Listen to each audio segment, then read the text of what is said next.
Pleasure to be here. Thanks to the organizers for inviting me. So today I will speak about mechanical lasing with an optical tweezer. So I'm sure everybody in this room is aware that last year, 2018, half the Nobel Prize was awarded to Art Ashkin, who invented the optical tweezer. And so my talk will be about that system. This is an image from the laboratory of my collaborator, Nick Vamvakis, who will also give a talk in this conference. So at first, you might think this is very orthogonal to what most people here are trying to do, is to put things on a chip, on a substrate. Here we're trying to be substrate-free. And I'll try to convince you that actually this is a very nice isolated test bed for things that you might later want to do on a chip. Certainly what I will present can be generalized to something that can be integrated and so on. So it's really a nice system where you can realize textbook style physics and test some things that you suspect might work. So this is a collaboration between my theory group at RIT and Nick's experimental group at the University of Rochester.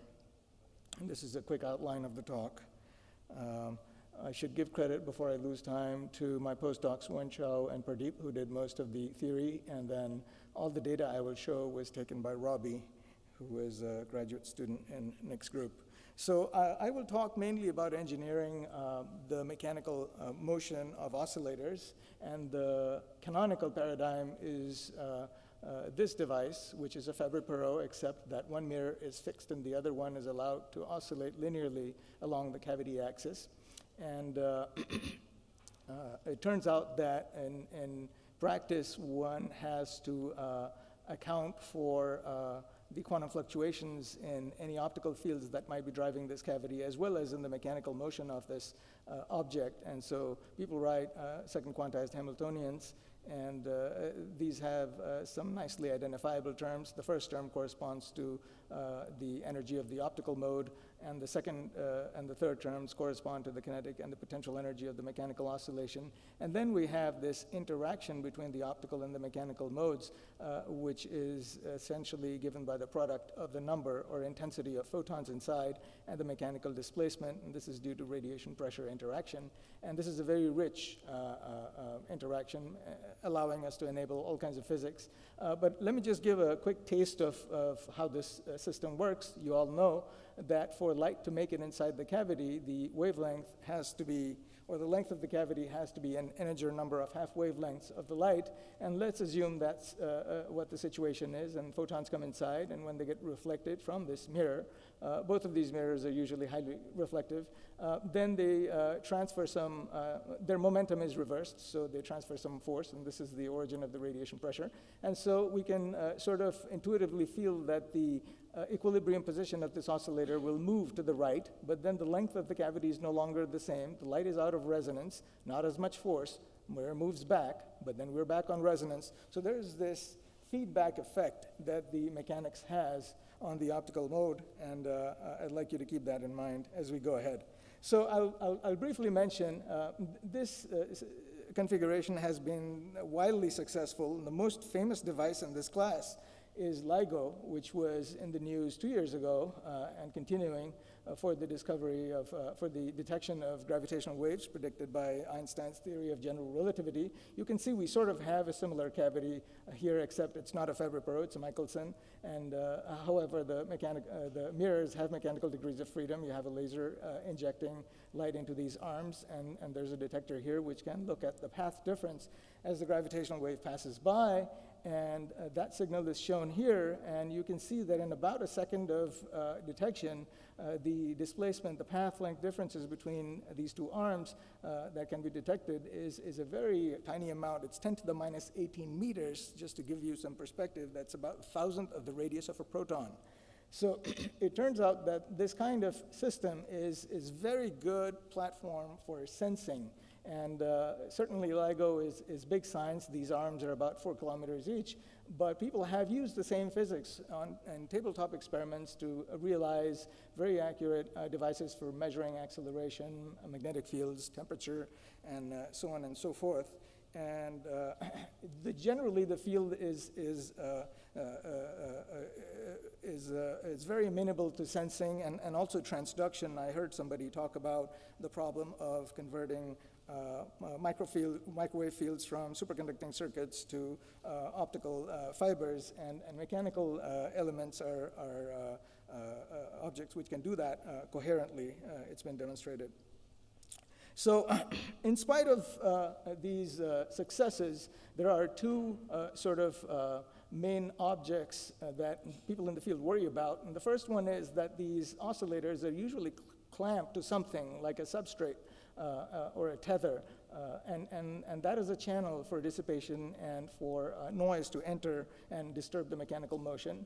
And the other thing is that the form of the light-matter interaction is set by the presence of this cavity. So the two questions I would like to address in my talk are, can we get rid of this mechanical clamping, and can we engineer the light-matter interaction more freely? And the answers to both have been given already. So this is where Ashkin's invention of the optical tweezer comes in, proposals by Sirac and others. Kimball talked about how you can now use a fixed fabric burrow with its fundamental mode, which is a focused Gaussian, and then put a little nanoparticle, which occupies the most intense spot in that beam. I'll describe that in a little bit more detail in a second, and then oscillates to first order like a harmonic oscillator. And then you've gotten rid of your mechanical clamping. You're optically clamped. This is a wonderfully isolated system. You can realize all the optomechanics that I just talked about before. And so we come to the second question is, can we do optomechanics without these cavities? And that question has also been answered nicely in a pioneering experiment by Lucas Novotny while he was still at the University of Rochester. So he takes a single beam, focuses it down with a lens. There's a nanoparticle that's captured at the focus.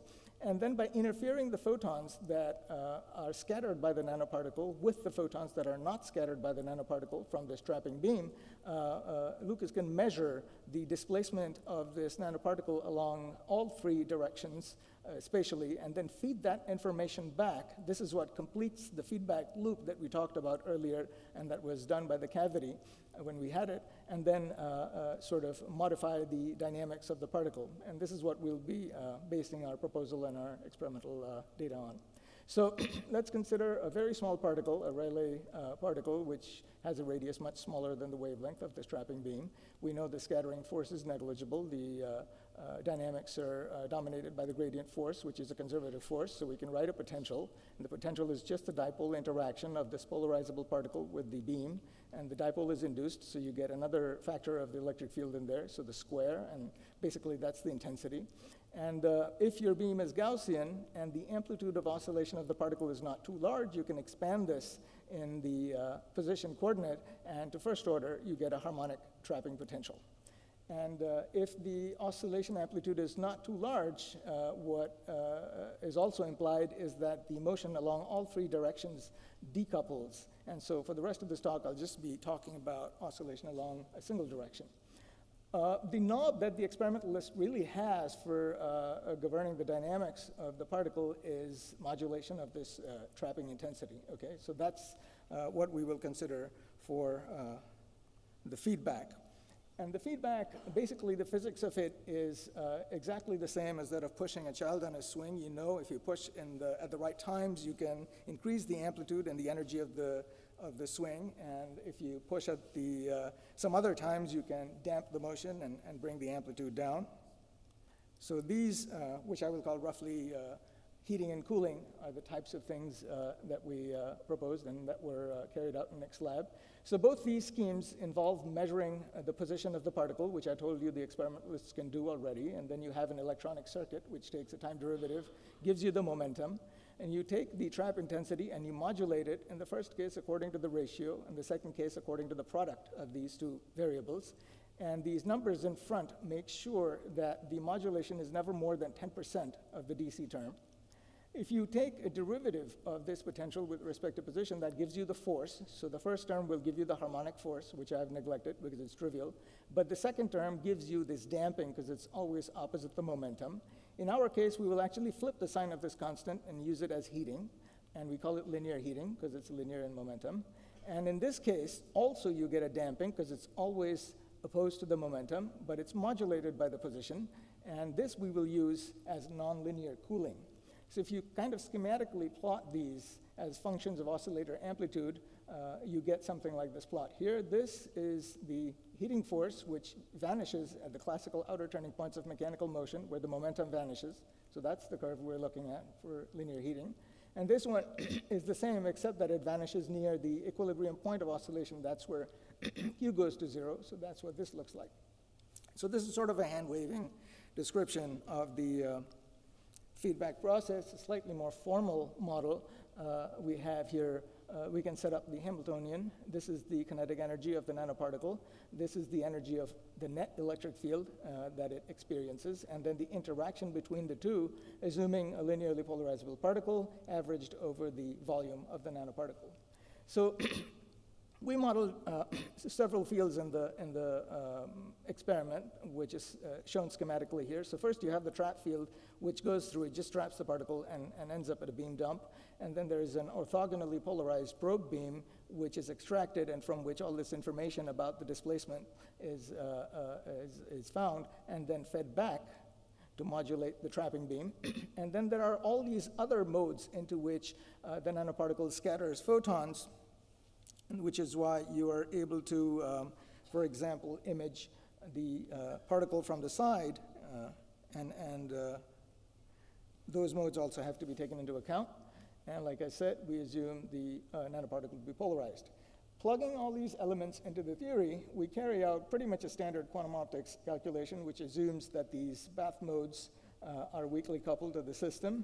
And the published paper contains the full model, but for now, like I said, I'll just worry about the one-dimensional oscillation. So we trace over this probe field and the other two directions of motions. And then to compare with experiment, we have to add suitable terms for collisions with background gas, which is always present, even inside a vacuum chamber, and then add a model for this Markovian feedback and back action. So we were trying to get a fully quantum mechanical model in which we assume the trap field is so intense that it is treated as a classical object.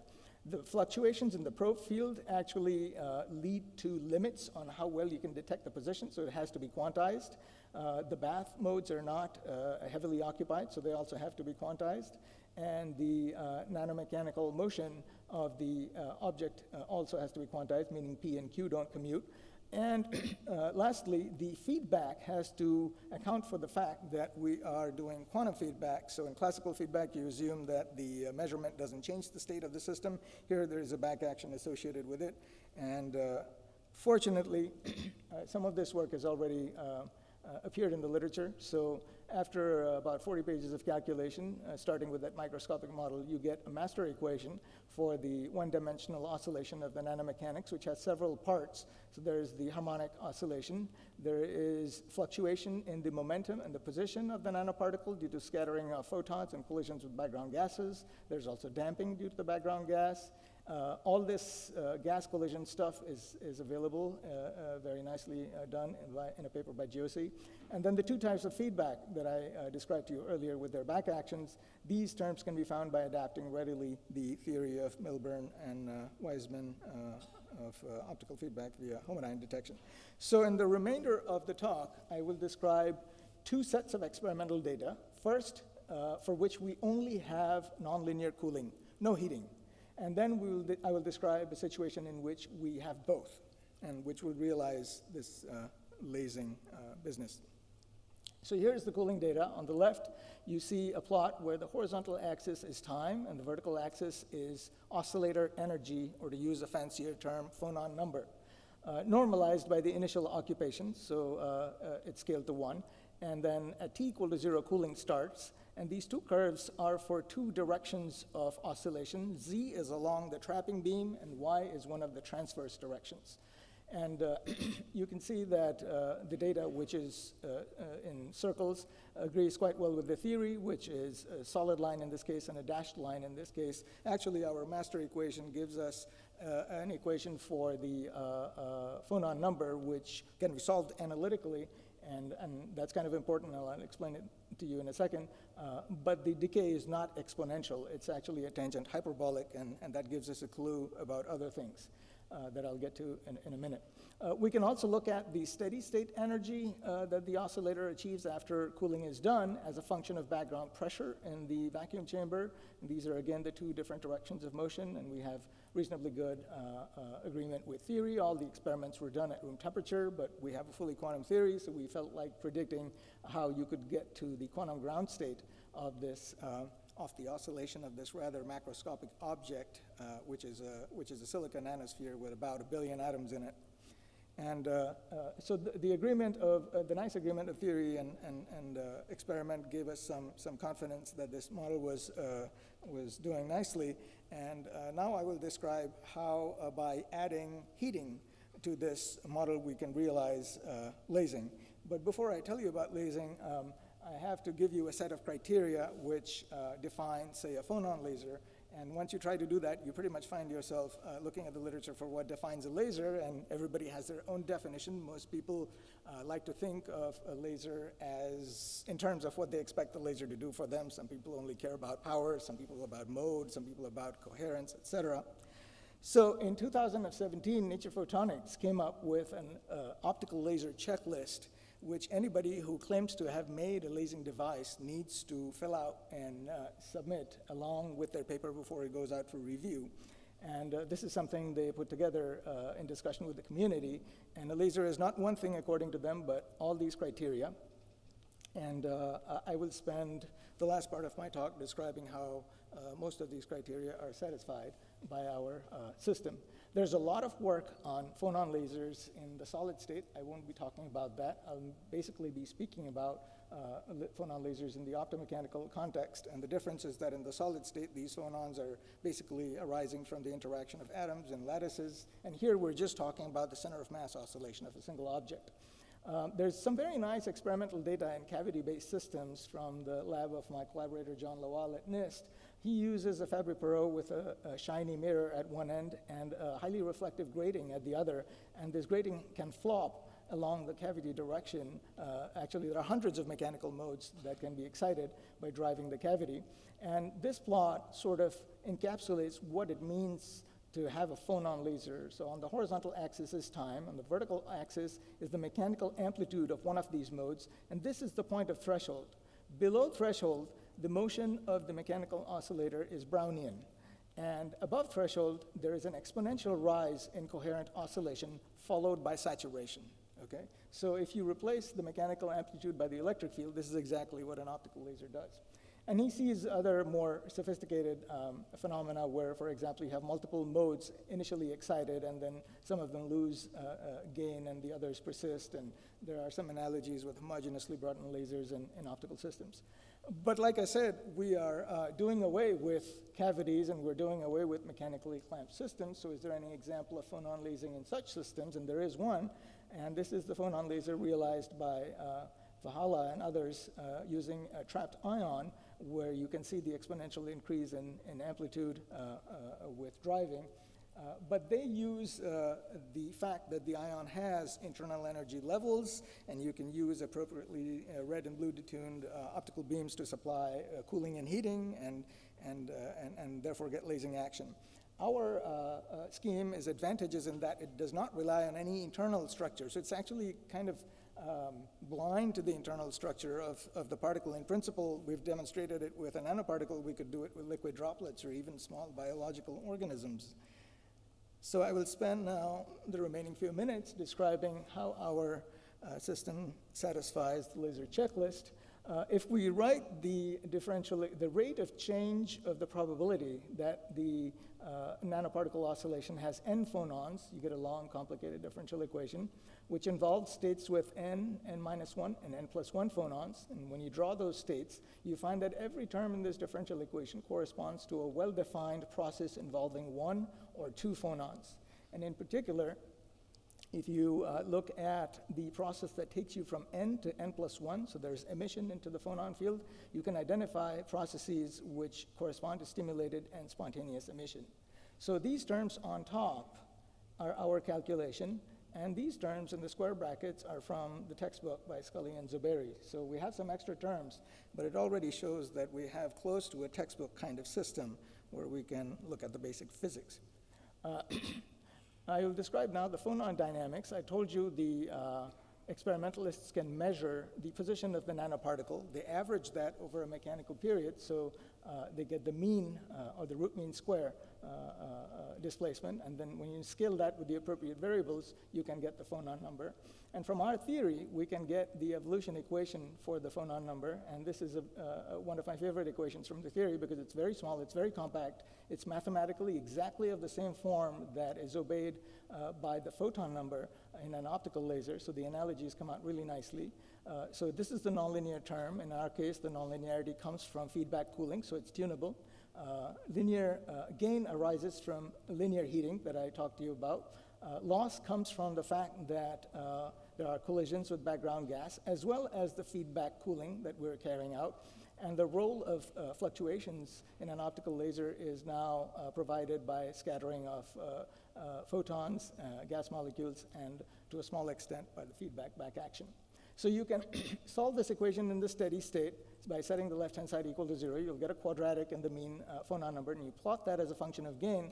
Now I'm showing you experiment and theory. This is on the horizontal axis gain, and on the vertical axis mean phonon number. This is just like the output curve of a laser, and so you see there is a threshold. The three different curves are for three different values of nonlinear feedback. So here we show that the threshold is tunable. You can also solve this equation as a differential equation, that is n as a function of time. Although it's nonlinear, you can solve it analytically. This is the tangent hyperbolic that I was telling you about. And that allows you to compare analytic theory with the mean phonon number measured by the experimentalists. These are two different sets of data. They're also, the experiment agreement is pretty good. Here is a measurement of line width narrowing. I won't say too much about that because I'd like to move on and talk about the phonon statistics. So one of the nice things in this experiment is that the experimentalists can measure the energy distribution of the particle at any point in the experiment. You start the experiment, you stop at a certain point, then you repeat, and you get a distribution. So if we had a phonon number resolving detector, we would say these are the phonon statistics, and that's the title I'm using, but I just want to make sure there's nothing quantum happening here. It's all classical. These are just classical histograms. But the nice thing about them is you can extract any moment of the distribution you want from them. I already showed you the mean here, which we can also get analytically from the theory, but now we can get the variance, the skewness, and the kurtosis, and other things. But the first two are enough for us to plot what is usually taken as a marker of coherence in quantum optical systems, which is the equal time autocorrelation function, G2 of 0, and that's shown as a function of gain here. And so for zero gain, that is below threshold, we see a G2 of 2, which is the classic textbook result for a thermal state. And far above threshold, we see G20 of 1, so we claim a high degree of coherence. The 1 is the textbook result for a coherent state, but we actually do not have a coherent state, or not quite a coherent state, and that can be seen by looking at the phonon statistics here. So below threshold, we have Boltzmann thermal distribution, and above threshold, we have this distribution, which, if it had been Poissonian, the variance would have been equal to the mean, but actually the variance is a little bit larger than the mean. So it's still less than what you would expect for a thermal state, so this is typically called subthermal number squeezing. And our calculations show that if we worked at if the experimentalists worked at a lower vacuum, then you could realize a Poissonian distribution and a coherent state, which would basically be quantum limited in its noise. And these are comparisons of oscillator data in phase space. This is data, and this is the P function that we can derive from our master equation. So in my last minute, I would just like to add to that, so far I've described basically just the center of mass motion of this nanoparticle, but you can actually add a lot of other functionalities to this system. You can add spin and probe it optically and with microwaves. You can add charge and get interesting nonlinear dynamics. You can work with bigger particles, which are more sensitive to things like gravity if you're looking for weak forces. If you're free and up in space, you can rotate, you can levitate. There are 2 back-to-back PRLs a few months back, which basically show these things can be made to rotate almost as fast as the centrifugal forces that stop them from, that will make them disintegrate can hold up. And I think that's the end of my talk. Thank you for your attention. Happy to take questions.